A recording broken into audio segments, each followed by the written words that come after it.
Venezuela is in its fifth year of recession. The country's president, Nicolas Maduro, came to power in 2013. Around 120 people were killed during 2017 in anti-government protests. The International Monetary Fund forecasts that inflation will hit 13,000% by the end of this year.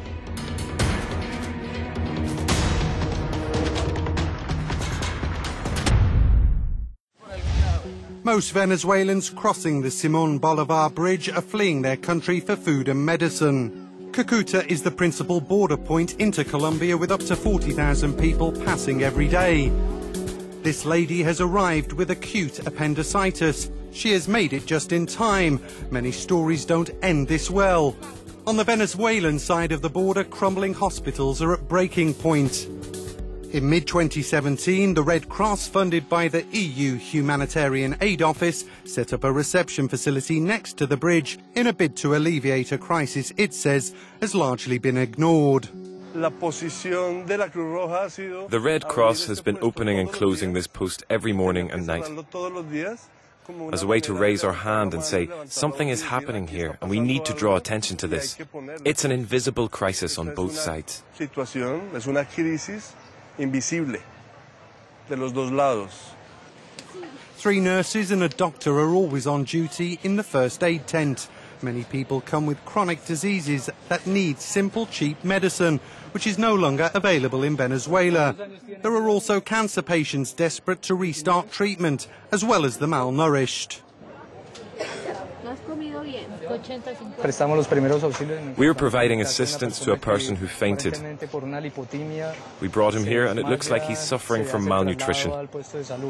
Every day we treat 5 or 6 cases of malnutrition. The Red Cross post is located next to the migration office, where over 3,000 migrants queue daily to have their passports stamped. Many have taken days to cross the border. Getting in touch with their families is a priority. The Colombian Red Cross offers a family contact service. You can come by and connect to the internet. The first thing was charging the phone to call our family. We haven't heard from them for 4 days. The guards on the Venezuelan side are charging $10 per person to stamp the passport. If you don't have it, the queue lasts for days and days and days. This has to be done for free. You cannot charge for it. Faced with this massive influx of migrants, Colombia has called for international help. The EU's Commissioner for Humanitarian Aid recently visited Cúcuta. He announced Europe would be providing €2 million to Venezuela and €6 million to Colombia. Does Colombia have the means to face this crisis, and how can the EU help? For Colombian authorities, it's a huge challenge to deal with this unprecedented situation. They face also their challenges in their country about the reconciliation process and peace process. So our humanitarian aid is going in both sides, inside Venezuela and inside Colombia. Especially in Venezuela, we are trying a lot in order to find ways to provide, in particular, medicines and to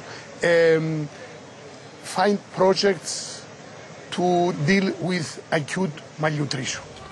Venezuelan families are constantly settling in Cúcuta. Illegal migrants with no documents are moving into the city's deprived neighbourhoods. The Norwegian Refugee Council, with EU aid, is organising activities for 500 children not in school. The aim is to get them back into the classroom. Children can now have access to the schools, but their right to enrol doesn't mean they'll be able to study. That's because many of these children live irregularly in the country. Their parents have no documents enabling access to any kind of legal right inside Colombia. What does this mean? It means, for example, that these kids don't receive any certificate when they finish the school year.